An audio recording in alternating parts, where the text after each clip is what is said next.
پروردگار بحروں بر،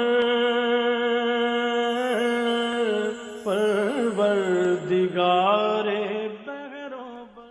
اعوذ باللہ من الشیطان الرجیم، بسم اللہ الرحمن الرحیم۔ ان اللہ وملائکتہ یصلون علی النبی یا ایہا الذین آمنوا صلوا علیہ وسلموا تسلیما۔ اللہم صل علی سیدنا و نبینا و شفیعنا و مولانا محمد وعلی آل محمد وبارک وسلم۔ محترم خواتین و حضرات، السلام علیکم۔ پیام صبح کے ساتھ ایک بار پھر حاضر میں ہوں آپ کا میزبان انیق احمد۔ آپ اور ہم جانتے ہیں کہ پیام صبح میں ہم روزانہ قرآن کریم کے مختلف آیات پر بات کرواتے ہیں، اپنے ملک کے جید علماء سے سیکھتے ہیں ان سے کہ قرآن کریم کی یہ آیات ہم سے کیا مخاطبت کر رہی ہیں۔ ہمارے معزز علماء تشریف لاتے ہیں اور قرآنی علم سے ہمیں جوڑتے ہیں، بلکہ قرآنی علم ہم تک منتقل کرتے ہیں۔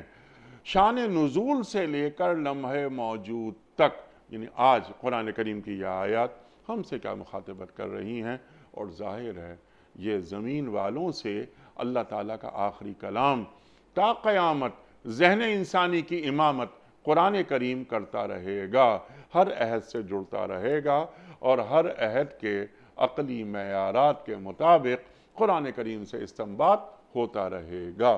خواتین و حضرات، آج ہم سورہ زمر کی آیت 23 کے تعلق سے بات کروائیں گے کہ سورہ زمر آیت نمبر 23 میں اللہ تعالیٰ کیا فرما رہا ہے۔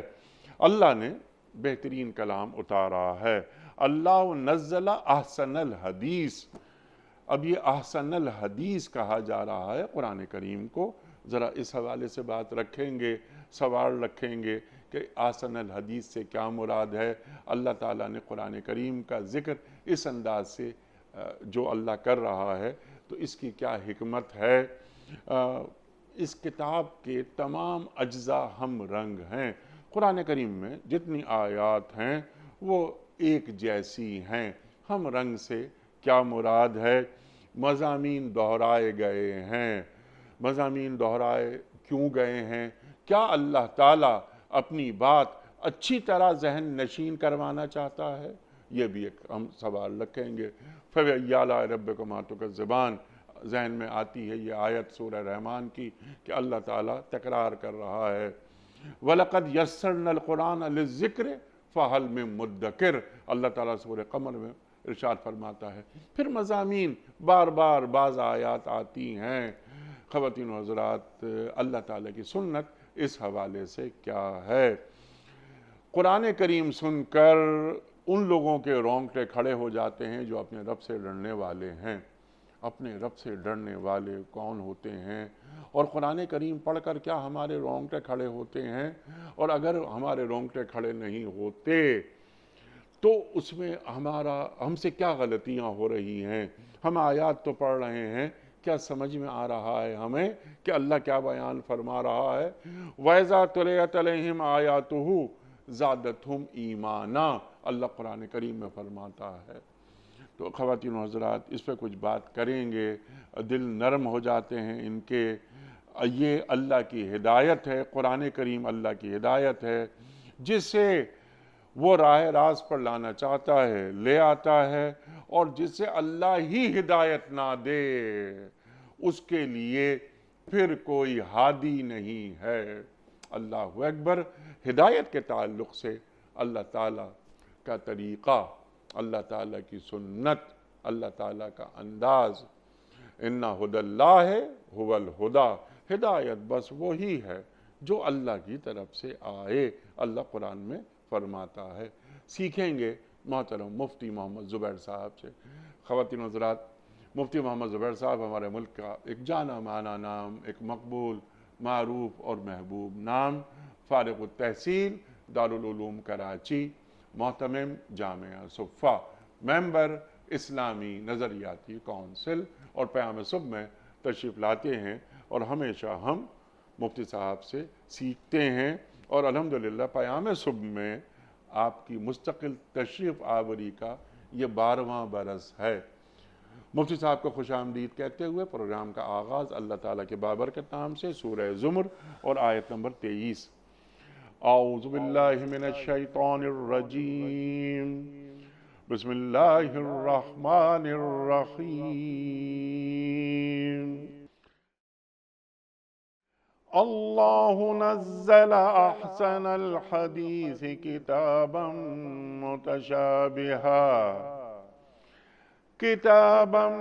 متشابہا مثانیہ تقشعر منہ جلود الذین یخشون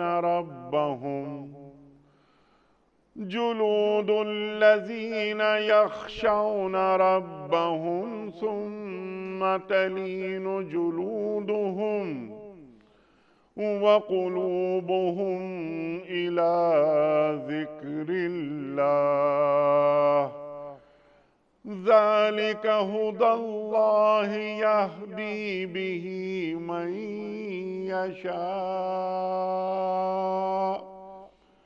ومن يضلل الله فما له من هاد صدق اللہ العظیم۔ اللہ نے بہترین کلام اتارا ہے، ایک ایسی کتاب جس کے تمام اجزاء ہم رنگ ہیں اور جس میں بار بار مضامین دہرائے گئے ہیں۔ اسے سن کر ان لوگوں کے رونگٹے کھڑے ہو جاتے ہیں جو اپنے رب سے ڈرنے والے ہیں، پھر ان کے جسم اور ان کے دل نرم ہو کر اللہ کے ذکر کی طرف راغب ہو جاتے ہیں۔ یہ اللہ کی ہدایت ہے جس سے وہ راہ راست پر لے آتا ہے جسے چاہتا ہے، اور جسے اللہ ہی ہدایت نہ دے اس کے لیے پھر کوئی ہادی نہیں ہے۔ خواتین و حضرات، محترم مفتی زبیر صاحب کی خدمت میں آج کے پروگرام کے حوالے سے، اس سے پہلے کہ ہم رکھیں پہلا سوال، کل کے پوچھے گئے سوال کا درست جواب اور آج کا سوال آپ کی خدمت میں۔ کل کا سوال ہمارا یہ تھا کہ سرکار دو عالم صلی اللہ علیہ وآلہ وسلم پر وحی کا نزول کس ماہ مبارک میں ہوا تھا؟ درست جواب رمضان المبارک میں۔ آج کا سوال نوٹ فرما لیجئے۔ امیر المومنین حضرت عمر فاروق رضی اللہ تعالی عنہ نے بیت المال کی بنیاد کس سن ہجری میں رکھی؟ 17 سن ہجری میں، 16 سن ہجری میں یا 15 سن ہجری میں؟ جو درست جواب آپ سمجھتے ہوں روانہ فرمائیے۔ ہمارے فون نمبرز ہیں 00922134527 ہمارا دوسرا فون نمبر ہے 0092213300980 ہمارا ای میل ایڈریس ps@dunyatv.tv ہمارا SMS کا نمبر 3031 اور ہمارا واٹس ایپ کا نمبر ہے 00923258250194۔ سرکار ارشاد فرمائیے، اللہ کیا فرما رہا ہے؟ ایک آیت، بے شمار موضوعات، اللہ اکبر۔ یہ احسن الحدیث اللہ قرآن کریم کے تعلق سے فرماتا ہے، احسن الحدیث سے کیا مراد؟ بسم اللہ الرحمن الرحیم، نحمدہ و نصلی علی رسول الکریم، اما بعد۔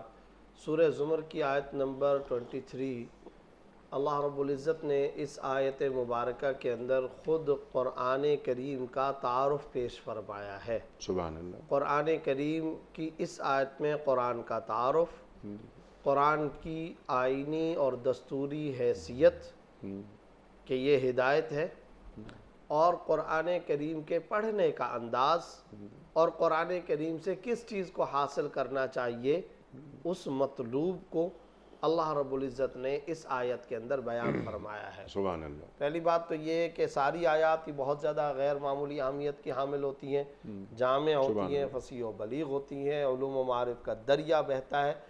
یہ آیت بھی یقیناً ایسی عجیب و غریب جامع ترین آیت ہے کہ اس پر کئی پروگرام ہونے چاہیے۔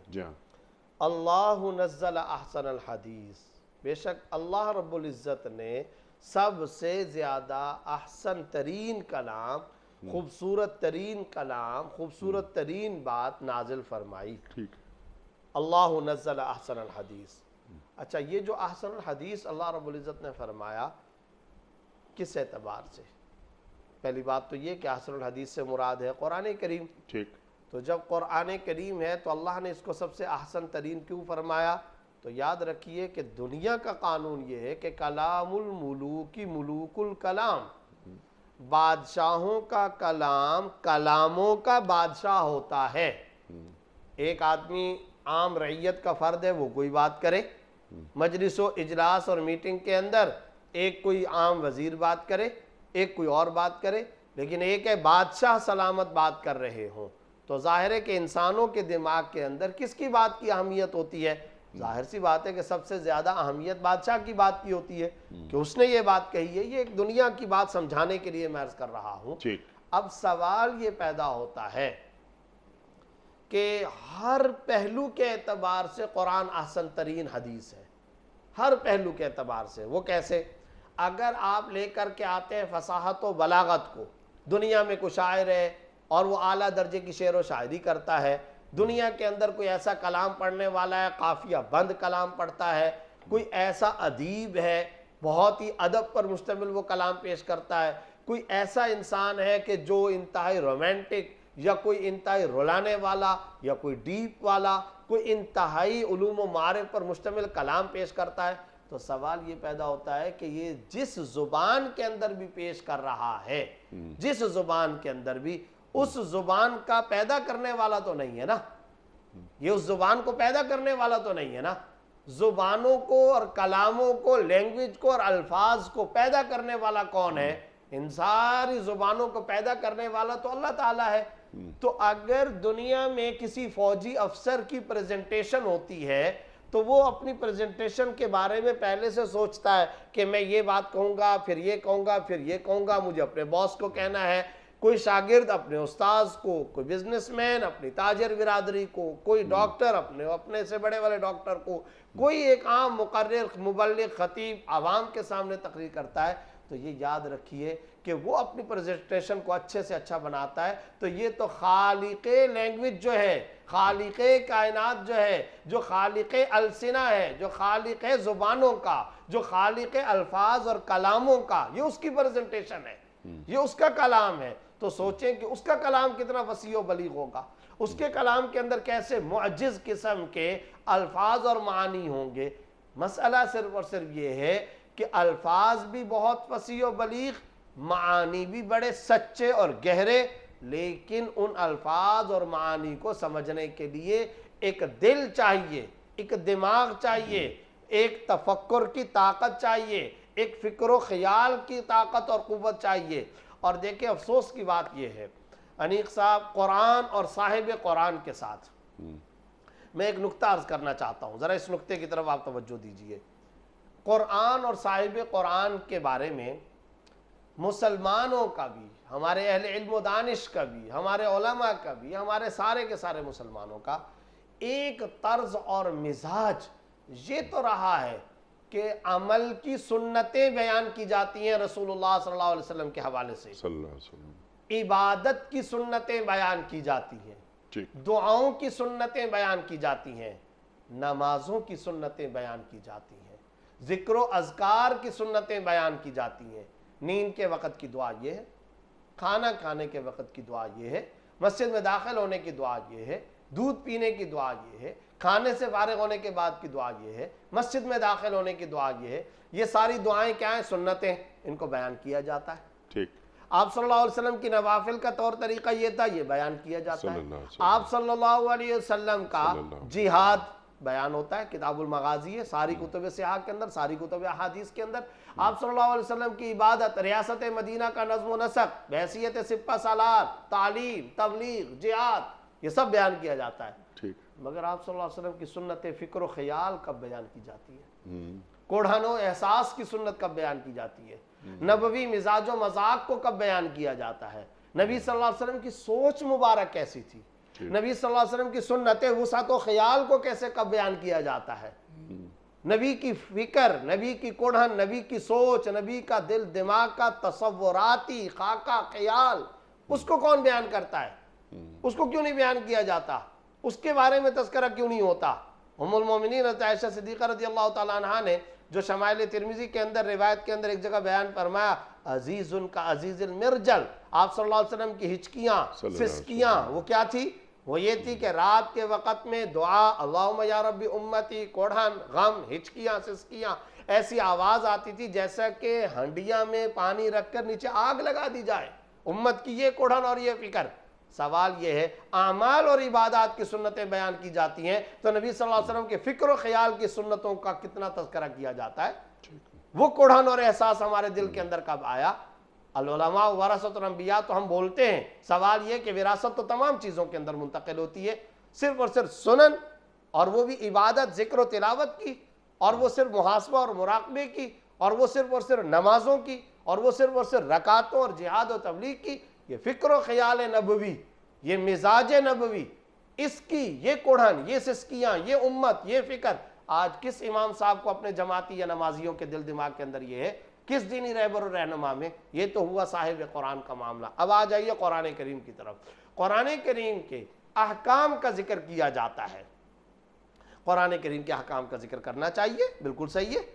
قرآن کریم کے اندر اس چیز کا حکم دیا گیا ہے، سود سے متعلق ہے، شراب سے متعلق ہے، سزاؤں سے متعلق ہے، جرمانوں سے متعلق ہے، تعزیرات سے متعلق ہے، حدود سے متعلق ہے، سب بیان۔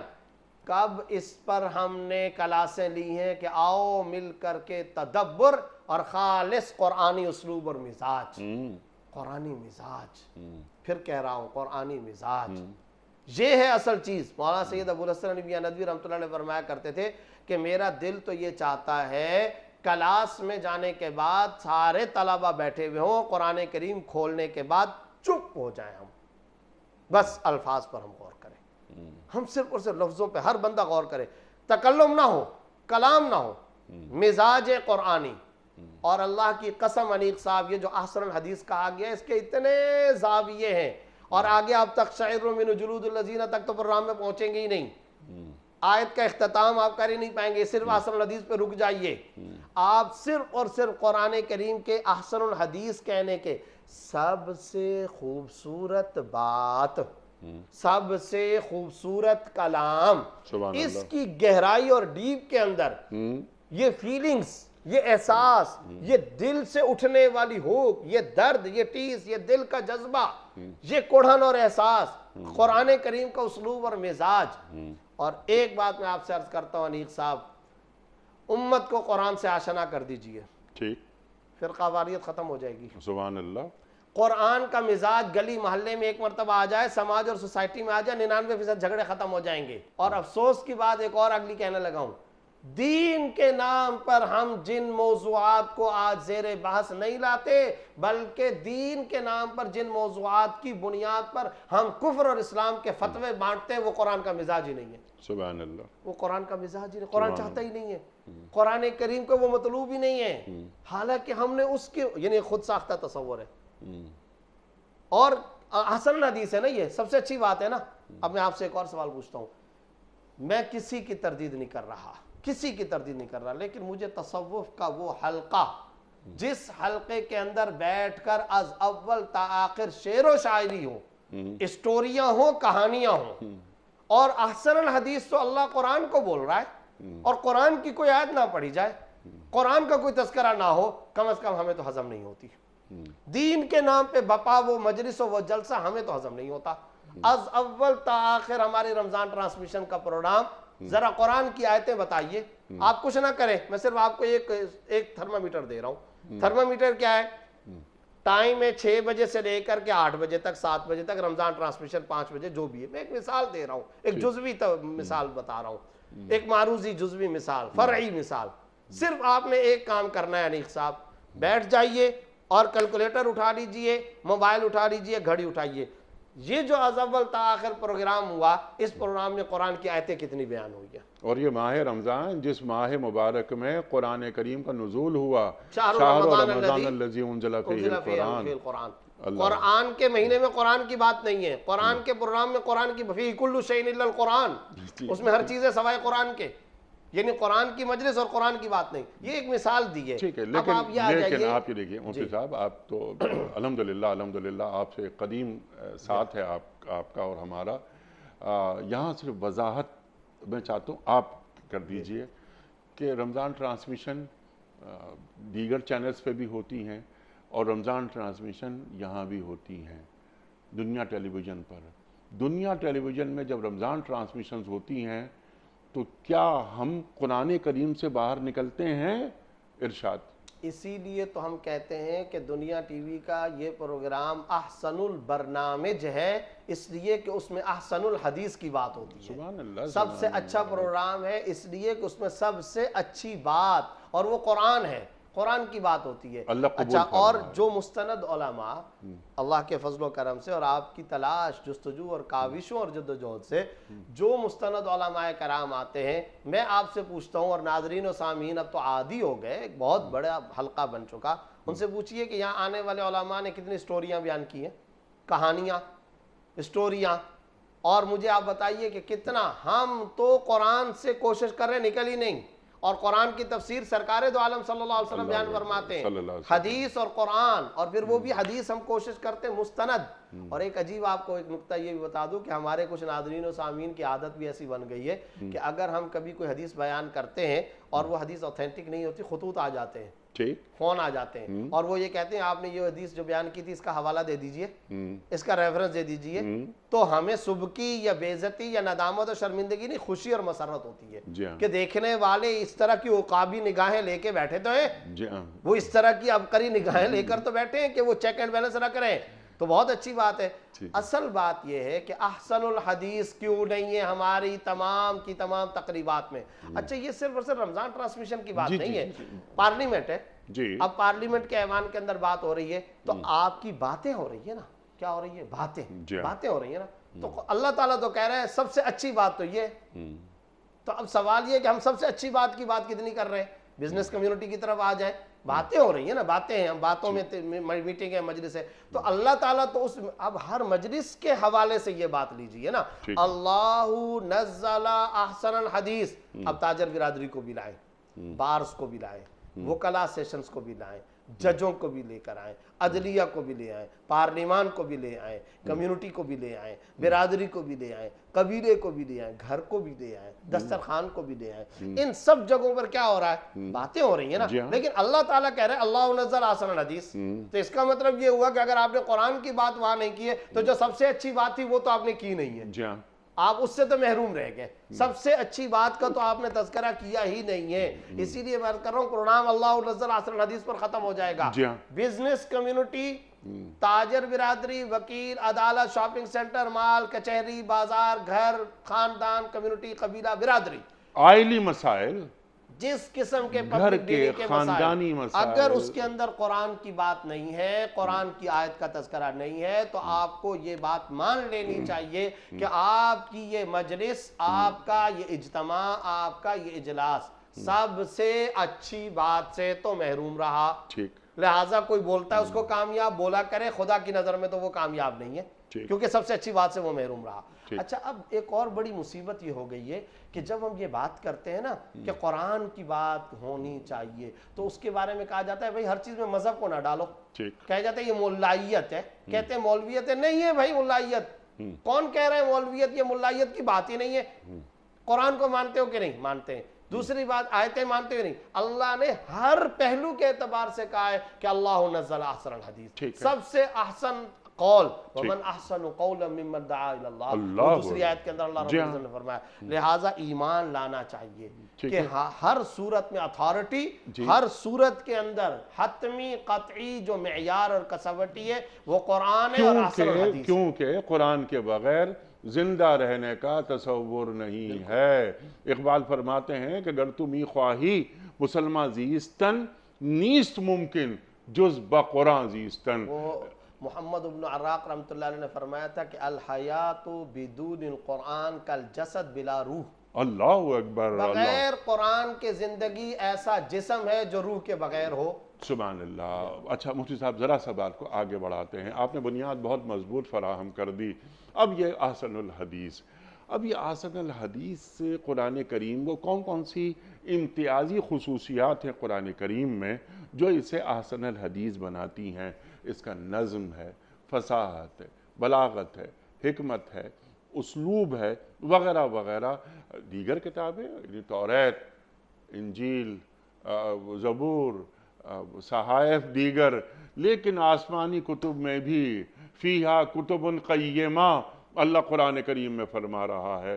تو چند باتیں، چند خصوصیات کہ جو مجھے قرآن کریم کے علاوہ کسی کتاب میں نہیں مل سکتی۔ تمام انسان کی ضرورتوں کا خیال، ہر زمانے کے انسان کی ضرورتوں کا خیال قرآن کریم رکھ رہا ہے۔ ذرا ارشاد فرمائیے قرآن کریم کی کیا کیا خوبیاں ایسی ہیں جو ہمیں کہیں نظر نہیں آ سکتی؟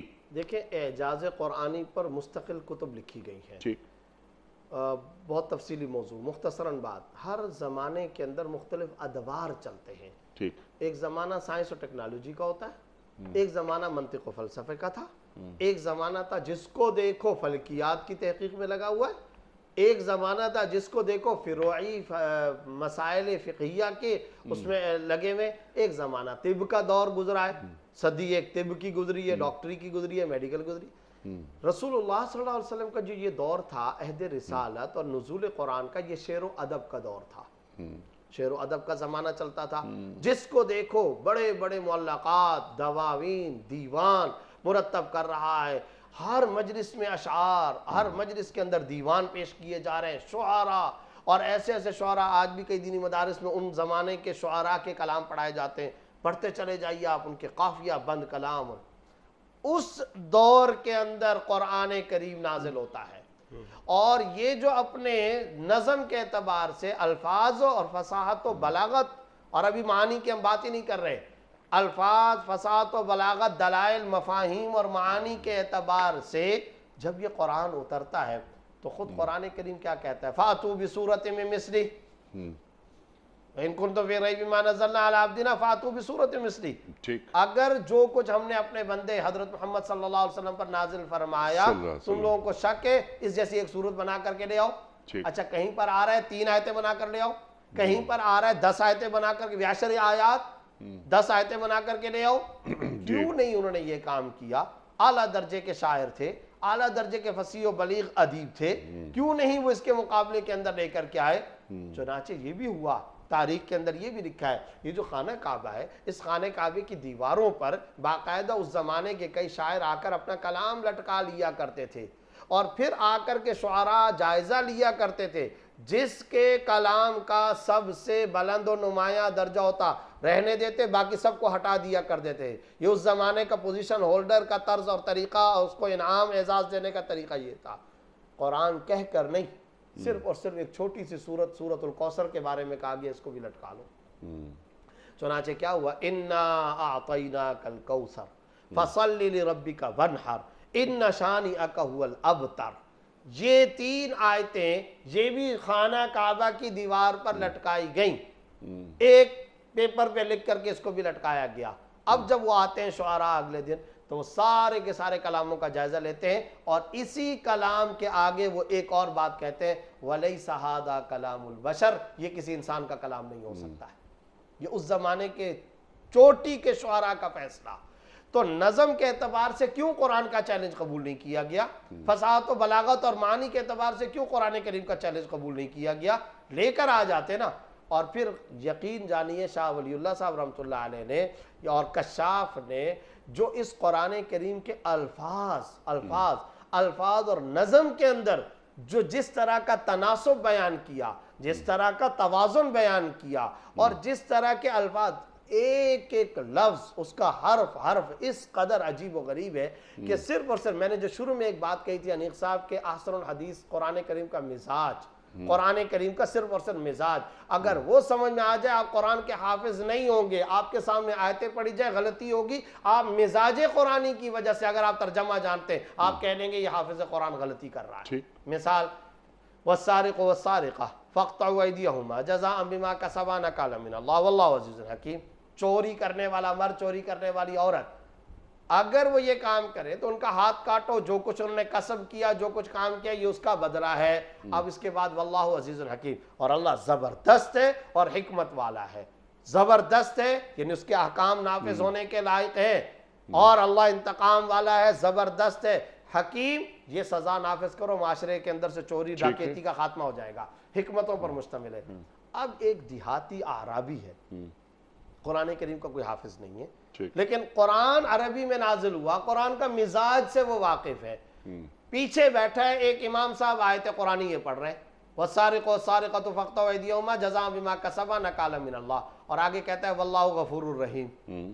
جیسے امام صاحب نے پڑھا، اس اعرابی دیہاتی نے کہا یہ غلط پڑھ رہا ہے۔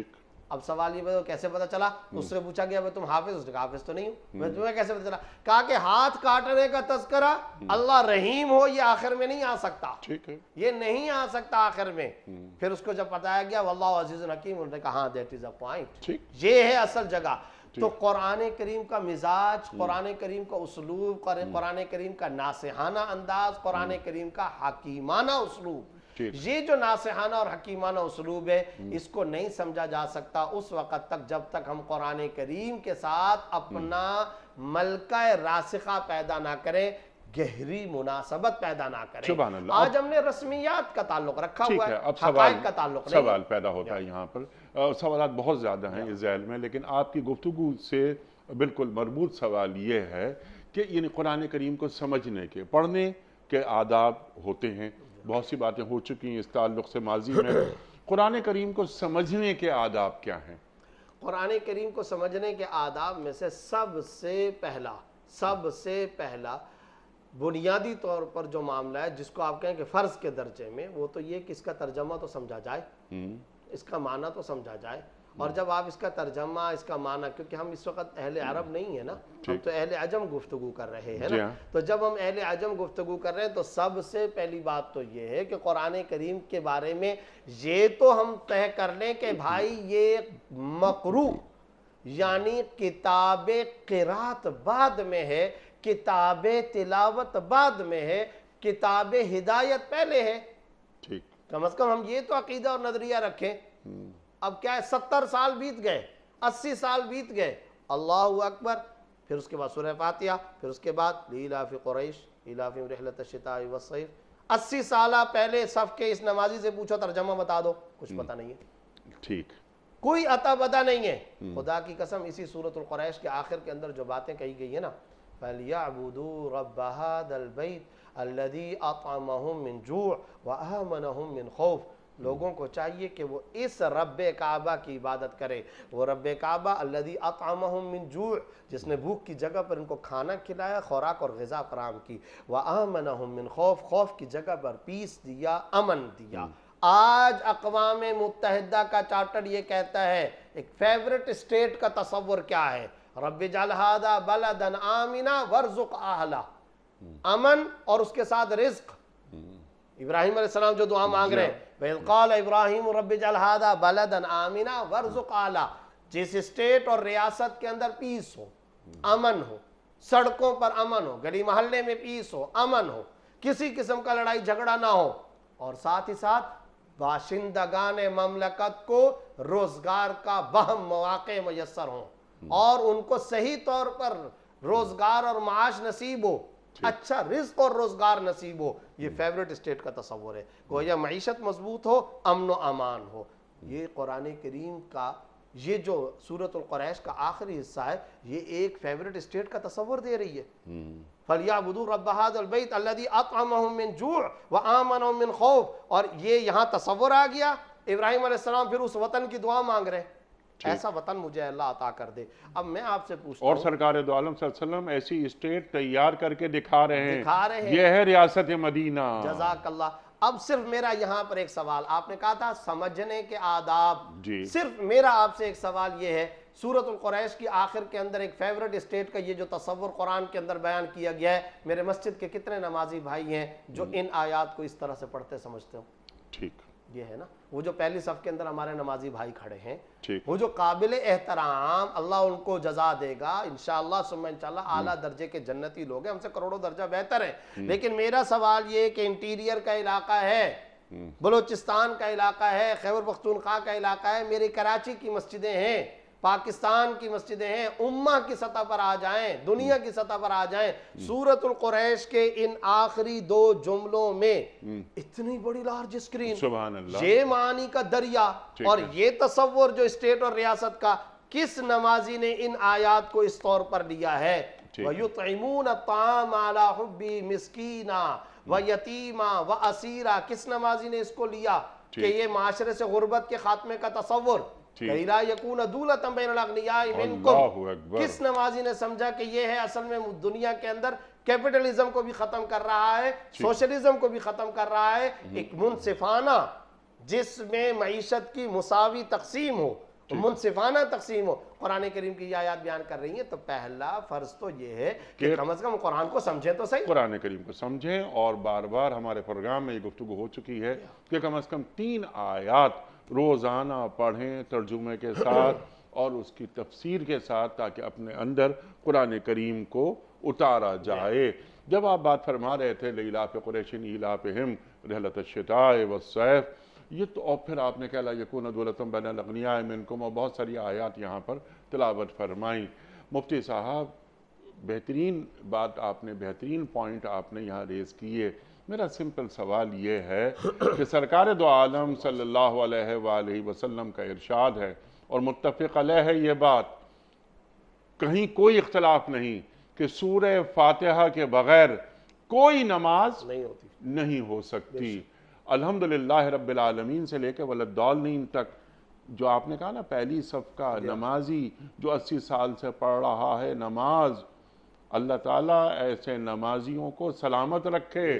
لیکن یہ الحمدللہ رب العالمین الرحمن الرحیم مالک یوم الدین، یہ سمجھ میں آئی یہ بات کہ سورہ فاتحہ کم از کم اپنے اندر اتار لی جائے، پھر الف لام میم سے لے کر والناس تک ہوتی ہے۔ پورا قرآن کریم ایک معجزہ، کتنی بڑی نعمت ہے، سیرت کی پہلی کتاب قرآن کریم۔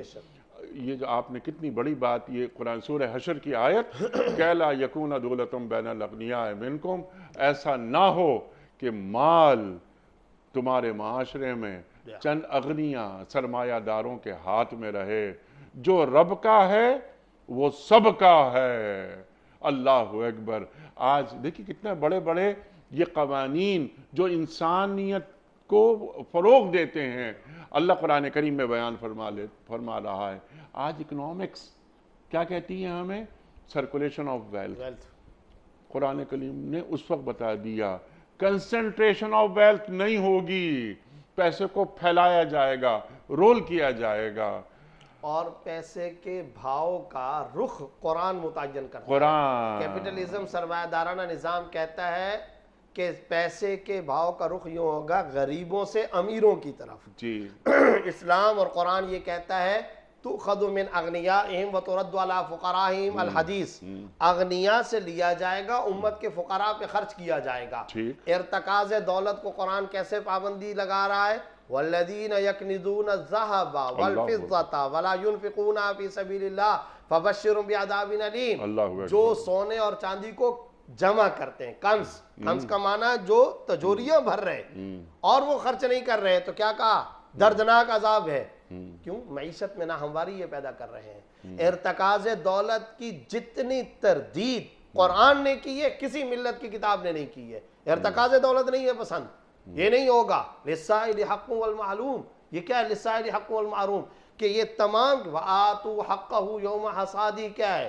یہ ینفقون کیا ہے؟ اندازہ لگائیے معیشت کو صحیح طور پر رخ پہ ڈھالا جائے، ابتدائی قرآن یہاں سے کر رہا ہے۔ الذین یؤمنون بالغیب ویقیمون الصلاۃ ومما رزقناہم ینفقون، ابتدا قرآن کی یہاں سے ہو رہی ہے۔ اقامت صلاۃ، ایمان بالغیب، اور اس کے ساتھ ساتھ کیا ہے؟ انفاق، انفقوا فی سبیل اللہ ولا تلقوا بایدیکم الی التہلکہ، کیا مطلب؟ خرچ نہ کرنے کی صورت میں معاشرے کی ہلاکت ہے۔ انفقوا فی سبیل اللہ، اللہ کے راستے میں خرچ کرو۔ پھر آگے کیا ہے؟ ولا تلقوا بایدیکم الی التہلکہ، اپنے ہاتھوں سے اپنے آپ کو ہلاک نہ کرو۔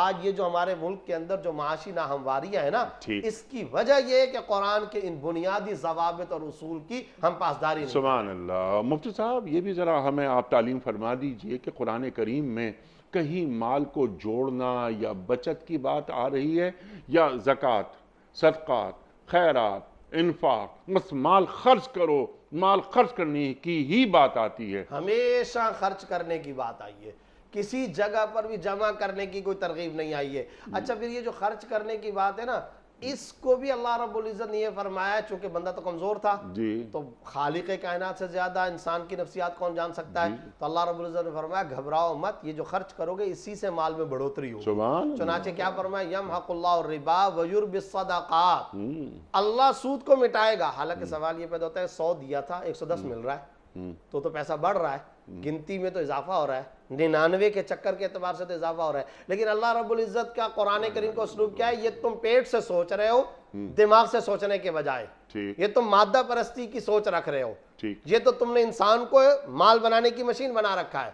میں یہ کہہ رہا ہوں صدقہ بڑھائے گا، چنانچہ صدقہ بڑھاتا ہے، آپ کے دماغ میں آ جائے ٹھیک ہے، نہیں آتا تو اللہ کا قانون یہی ہے، دماغ کی اصلاح کرو، دماغ کو ٹھیک کرو، خداوندی قانون بہرحال یہی ہے۔ اور کیا کہا جا رہا ہے، من ذا الذی یقرض اللہ قرضا حسنا فیضاعفہ لہ اضعافا کثیرا، کون ہے جو میرے کو قرضہ دے دے، کون ہے جو اللہ کو قرضہ دے، پھر آگے اللہ تعالیٰ کیا کہتے ہیں، میں کئی گنا بڑھا چڑھا کر کے واپس کروں گا۔ تو پتہ چلا بڑھوتری اللہ کو قرض دینے یعنی صدقہ سے ہے، اضافہ رزق میں اضافہ، کشادگی، فراوانی صدقے سے ہے، خرچ کرنے سے ہے، رکھنے سے نہیں ہے۔ سبحان وہ اللہ۔ راکد پانی ہے، سڑا ہوا پانی ہے، وہ جامد ہے، اور جمود ترقی کی راہ میں سب سے بڑی رکاوٹ۔ سبحان اللہ سبحان اللہ۔ اور یہ خرچ انسانیت پہ کریں، کیونکہ الخلق و عیال اللہ، تمام مخلوق اللہ کا کنبہ ہے۔ مفتی صاحب بہت ساری باتیں مزید، لیکن کیونکہ وقت ختم ہو رہا ہے پروگرام کا، ایک سوال، اس کے بعد وقت بچا تو مزید سوالات۔ قرآن کریم ہمیں فنڈامنٹلز دیتا ہے اور مسلسل فنڈامنٹلز دے رہا ہے، تو کیا فنڈامنٹلز کے ذریعے ہم سسٹم خود بنائیں گے اور قیامت تک ہر دور کا انسان قرآن کریم سے اصول لے کر وہ پورا نظام بناتا رہے گا اپنے معاشرے کے عقلی معیارات کے مطابق؟ یہ قرآن کریم بتا رہا ہے یا ایک ڈھلا ڈھلایا ایک نظام وہ قرآن کریم دیتا ہے؟ قرآن کریم دائرے اور پہرے دکھاتا اور بناتا ہے، ٹھیک دائرے قرآن کریم متعین کرتا ہے۔ کیا مطلب؟ اللہ رب العزت نے کچھ خدائی پابندیاں لگائی ہیں، ٹھیک کچھ اللہ رب العزت نے اخلاقی پابندیاں لگائی ہیں، کچھ اللہ رب العزت نے ریاستی پابندیاں لگائی ہیں۔ ٹھیک دیکھیں، ایک ہے معاش کا ایک مستقل مخصوص مختص سسٹم اور نظام جس کو کیپٹلزم کہا جاتا ہے، سرمایہ دارانہ نظام۔ ٹھیک۔ ایک ہے معیشت کا مختص متعین محدود مقید سسٹم جس کو سوشلزم کہا جاتا ہے، ٹھیک ہے، اشتراکیت کا نظام ہے معیشت۔ قرآن کریم اور اسلام کا اس طرح سے باقاعدہ کسی مخصوص متعین معاشی نظام تو قرآن اور اسلام نہیں دیتا، لیکن قرآن کریم اس سسٹم کے بجائے اصول بیان کرتا ہے۔ ٹھیک قرآن کریم دائرے بتا دیتا ہے، قرآن کریم بتاتا ہے کہ تم نے نظام ڈھالنا ہے، اپنی ضرورت کے مطابق ڈھالو، ہمیں کوئی اعتراض نہیں ہے، مگر یہ خدائی پابندیاں ہیں، یہ ریاستی پابندیاں ہیں، یہ اخلاقی پابندیاں ہیں۔ ان دائروں کے اندر ہم نے پہرے بٹھا رکھے ہیں، ان پہروں کے آپ دائرے میں محدود رہ کر کے کوئی بھی نظام اگر آپ سسٹم بنانا چاہتے ہو وہ ہونا چاہیے مگر شرعی حدود و قیود کے ساتھ۔ مثال کے طور پر اس کی ایک مثال ہے، آپ پیسہ کمانا چاہتے ہیں، ایک پیسہ کمانے کا طریقہ یہ ہے کہ آپ سینما گھر بنا لیں اور انسانوں کے سفلی جنسی جذبات کو آپ ہیجان کے اندر مبتلا کریں اور پیسہ حاصل کریں، اور ایک یہ ہے کہ آپ ایک ہاؤسنگ سوسائٹی بنائیں، آپ ایک میں یہ نہیں کہہ رہا مدرسہ بنائیں، یتیم خانہ بنائیں، مسجد بنائیں، میں وہ نہیں کہہ رہا، میں ایک مباح معاملے کی بات کر رہا ہوں، ہوٹل بنا لیں، ریسٹورنٹ بنا لیں، دکان بنائیں، تجارتی سینٹر بنائیں۔ اب اسلام یہاں پر آ کر کے کیا کہے گا؟ اسلام یہ کہے گا سینما گھر تو مت بناؤ، یہ تو ہے حرام، البتہ ریسٹورنٹ بنانا چاہتے ہو، کپڑے کا کام کرنا چاہتے ہو، برتنوں کا کام کرنا چاہتے ہو، کراکری کا کام کرنا چاہتے ہو، مل لگانا چاہتے ہو، فیکٹری لگانا چاہتے ہو، ہمیں کوئی اعتراض نہیں ہے۔ ٹھیک ہے۔ تو اس سے کیا بات پتہ چلی کہ آپ کو ان خدائی پابندیوں کے دائرے کے اندر رہنے کا ہے، آپ کو ان اخلاقی ریاستی پابندیوں کے دائرے کے اندر رہنا ہے، اور پھر آپ اپنا نظام بنائیے۔ جو سبحان اللہ سبحان اللہ، اور یہ پابندیاں اور اخلاقی نظام ہمیں قرآن اور صاحب قرآن عطا کرتے ہیں۔ وحی کی روشنی سے یہ نظام کے اصول وحی پتہ کی چلیں۔ روشنی سے اصول قرآن کریم سے آئیں گے اور سیرت رسول کریم صلی اللہ علیہ وآلہ وسلم سے۔ اچھا بہت سارے پوائنٹس رہ گئے مفتی صاحب۔ قرآن کریم کے اجزاء ہم رنگ ہیں، اس کے کیا معنی ہے؟ قرآن کریم کے اجزاء ہم رنگ ہیں، کتاب متشابہہ، ملتی جلتی آیات۔ اس کو قرآن کریم نے دوسری جگہ پر بیان کیا وَلَقَدْ صَرَّفْنَا لِلنَّاسِ فِي هَذَا الْقُرْآنِ مِنْ كُلِّ مَثَلٍ، ہم پھیر پھیر کر کے اور تکرار کے ساتھ لوگوں کے لیے مثالیں بیان کرتے ہیں۔ دیکھیں اس کے اندر کیا ہے، اصل بات یہ ہے کہ مقصود ہے انسان کی اصلاح، مقصود ہے انسان کی ہدایت۔ اب جب وہ انسان کی ہدایت اور مقصود اس کی اصلاح ہے تو قرآن کریم مختلف دلائل دیتے ہوئے وہی نتائج برآمد کرتا رہے گا۔ مثال کے طور پر قرآن کریم یہ کہہ رہا ہے تم لوگوں کا یہ عقیدہ ہے کہ مرنے کے بعد دوبارہ زندہ ہوگے یا نہیں، یہ ایک بات ہے نا۔ تو اب اللہ رب العزت یہاں پر کہتے ہیں کہ ان اللہ علی کل شیء قدیر، اللہ تعالیٰ سب چیزوں پر قادر ہے۔ ٹھیک، اچھا اب جب یہ والی بات آئی کہ بعث بعد الموت، مرنے کے بعد دوبارہ زندہ اٹھایا جانا، تو اللہ رب العزت نے یہاں پر اپنی اتھارٹی بیان کی، دلیل دی کہ اللہ تعالیٰ قادر ہے۔ پھر اسی طریقے سے قیامت، جنت، جہنم، سوال و جواب یہ ہوگا کہ نہیں ہوگا، اب یہاں پر بھی اگر اللہ رب العزت بیان کریں گے تو اس کے جواب کے اندر بھی ان اللہ علی کل شیء قدیر آئے گا۔ تو اس طرح ملتی جلتی ہیں کہ وہ دلائل وہ ملتے جلتے ہوں گے، ان دلائل کے جو نتائج برآمد ہوں گے وہ ہے نتائج ہدایت والے، ایمان والے۔ سبحان اللہ۔ اور پورے قرآن کریم میں کہیں بھی کنٹرڈکشن نہیں پایا جا سکتا، کبھی بھی ایسا نہیں ہو سکتا کہ ہماری کم فہمی ہے، عدم آگاہی ہے، عدم شناسائی ہے، قرآن کریم میں کبھی تضاد نہیں ہو سکتا۔ آخری سوال آج کے پروگرام کے حوالے سے، یہاں اللہ فرما رہا ہے، اسی آیت میں فرما رہا ہے کہ جب یہ قرآن کریم کو لوگ سنتے ہیں تو جو اللہ سے ڈرتے ہیں ان ڈرنے والوں کے رونگٹے کھڑے ہو جاتے ہیں۔ ہم قرآن کریم کو سنتے ہیں، پڑھتے ہیں تو ہمارے رونگٹے کھڑے نہیں ہوتے، ہمارے قلب پر قرآن کریم کی وہ تاثیر نہیں آتی، تو کیوں نہیں پیدا ہوتی؟ اس کا طریقہ کیا ہے؟ اور پروگرام کنکلوڈ فرما دیجئے۔ دو باتیں ہیں۔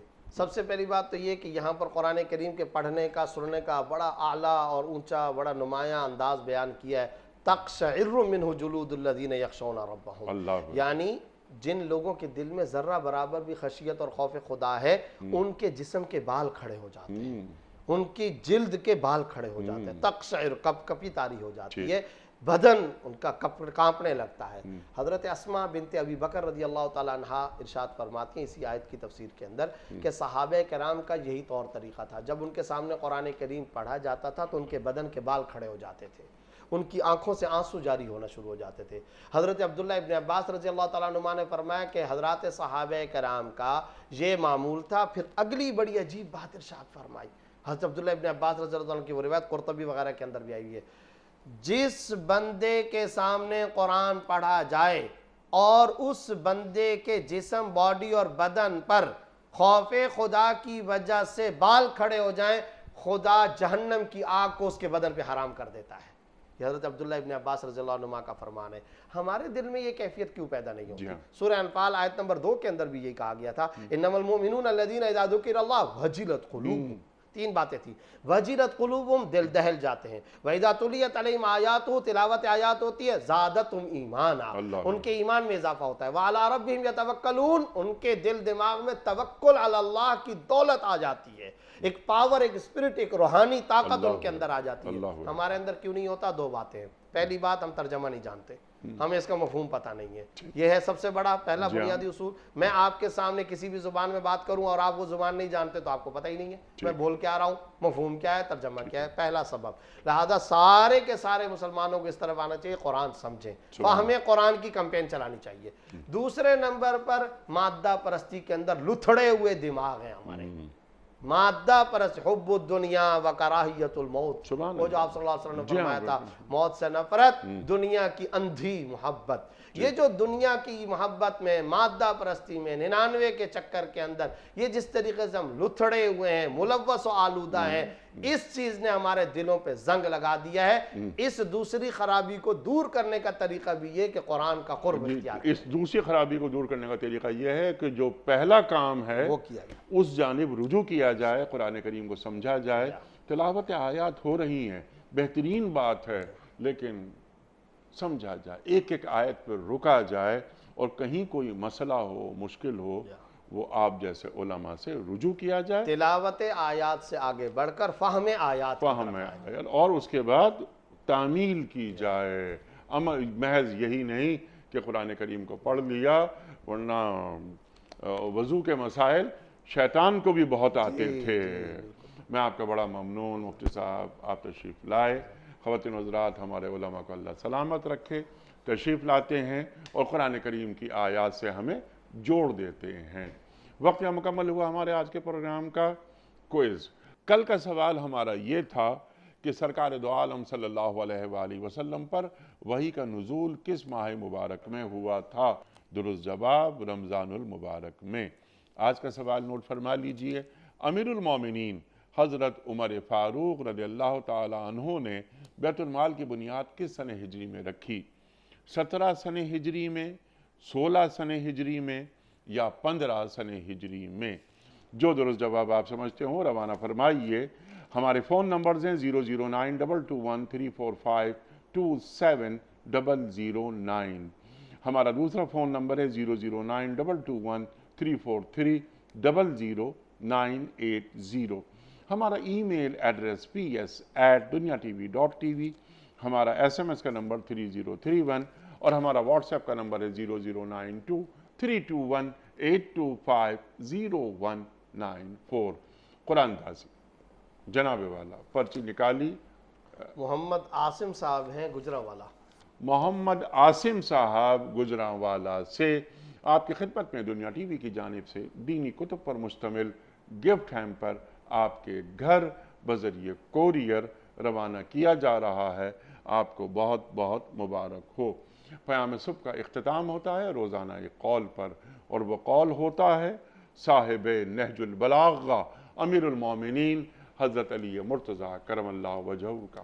آپ فرماتے ہیں صبر دو طرح کا ہوتا ہے، ایک ناگوار باتوں پر صبر، دوسرا پسندیدہ چیزوں پر صبر۔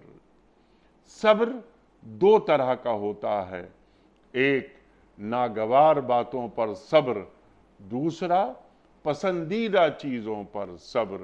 سبحان اللہ سبحان اللہ۔ اپنے میزبان انیق احمد کو کل تک کے لیے اجازت دیجیے۔ خدا حافظ۔ پروردگار بحروں بر